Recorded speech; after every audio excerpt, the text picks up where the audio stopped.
What is up, YouTube? Welcome back to the Call Out. As always, your hosts, Richie and Rob. What's going on, YouTube? Talking about UFC 277, main event. Amanda Nunes and Julianna Pena go at it again. Oof. This time for the rematch, Rob. This is going to be interesting. Let's start off here with the odds. Amanda Nunes walks in minus 275 favorite. Julianna Pena plus 230 underdog. What do you think about those odds? Damn, that's crazy. Yeah, that's interesting. You're basically saying Amanda Nunes is coming at minus 300, which is like a 3-1 favorite. And in the first fight, she was a minus 1,000. And it's only Tuesday. Yeah, we still got some time. Yeah, the odds can definitely change. But I like them, honestly. I think Amanda Nunes should be around that. Because honestly, realistically, she can honestly be a slight lower favorite. When we saw Conor fight Dustin Poirier, Conor was a big favorite in the second part, the second fight. But then in that trilogy, Conor was honestly the underdog, or it was even very close to like even money. So, Amanda, the sports must like you for you have to come off of a big upset and be a favorite in the rematch. Yeah, they must think that she's going to get it again, which makes me want to ask you, what do you think is going to happen? You think she's going to get that belt back? Or maybe not as simple as that? It's a close fight. What's your take on that? Fuck, man. This is a really good one. And it's a close one, too, because my heart is telling me Pena, but my brain is telling me Amanda. Because as far as like the intelligence of my brain, the fight IQ, it's all pointing to Amanda because she's stronger. She looks like she's faster. Her striking game, even though it didn't show on the first fight, it typically tends to be better. And her leg kicks, we can't forget about those. That same leg kick that she knocked out Holly Holmes with. Yeah. You know, she's strong, man. I think that night was a fluke night. And this coming up Saturday, I think Amanda's going to prove it, that was a fluke and it won't happen. But on the other hand, Julianna Pena, man, she looked really good. She did look good, man. She was the wrestling. The wrestling, the jab. Juliana's Pena looked to be a lot better. The jab was landing. It was going through every time. Yeah. It's almost like Amanda was kind of like not slow, but she was behind, right? Yeah, 100%. So like I think all those things, and also now Pena's got a taste to know what it's like to be the champion. Ooh. So now I don't think that she finally reached her goal. She wants to like give it up that easily. I think she's gonna come out. She's just starting. Yeah, I think she's gonna come out very aggressive, and maybe she has a point to prove again. Be like, hey guys, like this wasn't a fluke. Amanda wasn't off that night. I was just on. And if I have to prove that to you guys again, I will. That's why I wasn't scared to sign the contract, because I feel like a lot of other fighters would have dodged that quickly. There's no, you're the champion now, Pena. You can say like, you can say no, yeah. Now the ball is in your court. So for Pena to agree to the rematch, badass. I feel like people are not giving her enough credit for it. And even though I think she's gonna lose, I think you have to like, that's hats off to her. That's respect and honorable, because she's fought the best of the best. She fought Valentina. She fought Juliana Pena. She fought Sarah McMahon. So yeah, and now she beat Amanda. So she's definitely a contender. After Saturday night, after her taking this L, she will stick around in the top 5 in her division for a while. Oh, yeah, that's safe. Okay, so that's like the aftermath of after she loses it. But who knows if she loses it?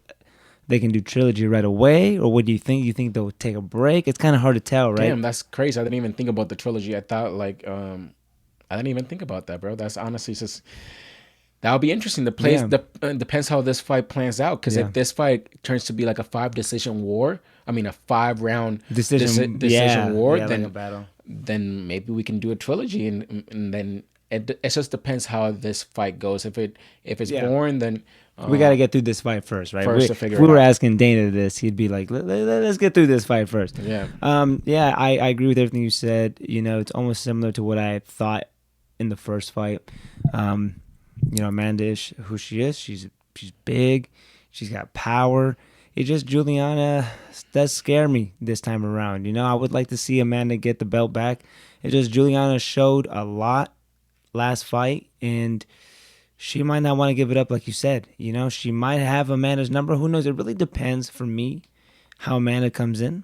If she comes in like the lioness and she says, I want revenge and I want my shit back, If she comes out like that, like old school Amanda, then she'll get it done. But if she comes in kind of distracted, maybe she's at this point in her career where I'm not saying she's done. I'm just saying where it's just a little bit different, right?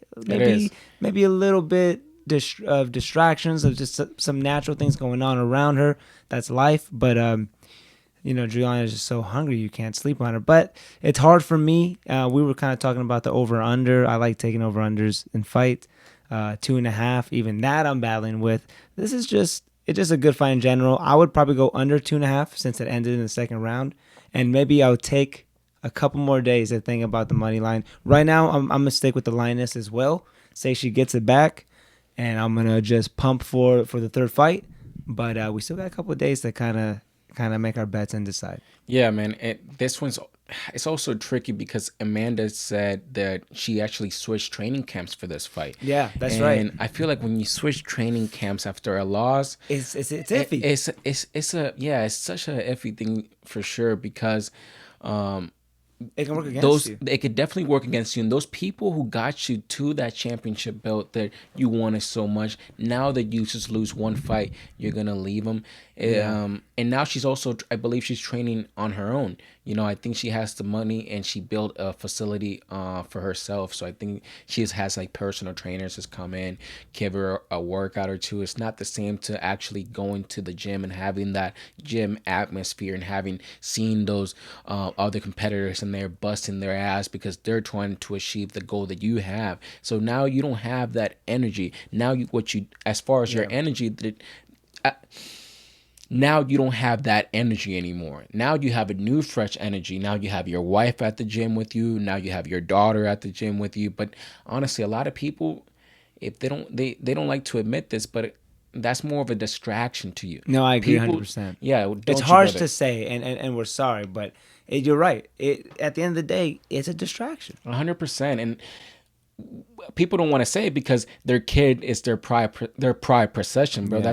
That's the number thing they love in the world, so they're never going to say anything negative, but results to speak for themselves. Like let's just speak for Conor for a second. Like when Conor didn't have any kids and he was just working his way to the top, you're just focused on that belt and there's no other distraction. You can go to the gym in the morning, you can go to the gym in the afternoon, you can go to the gym again at night. There's no doubt about that. You can get those 3 a days. When he got his little boy, that it might have softened him up. Because remember with Cowboy, where did that come from? He flipped the switch. So interesting. It's just different when you have a family. You fight for something else. Yeah. So we have to see how that gym change will do for Amanda. Pena, on the other hand, she's still with her same. She got good momentum with her same coaches. Yeah, that momentum is riding really nice for her. That's why this fight, I feel like the odd makers are actually.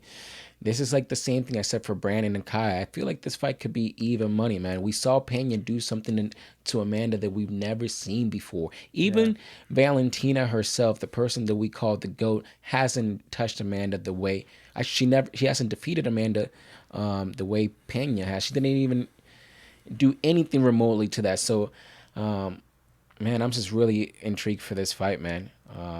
But I will stick with Amanda Lioness. There we go. Well, guys, you have our picks on who we think will win UFC 277 main event. We just didn't hear from you guys. Let us know in the comment section below. Who do you have winning between Amanda Nunes and Julianna Pena?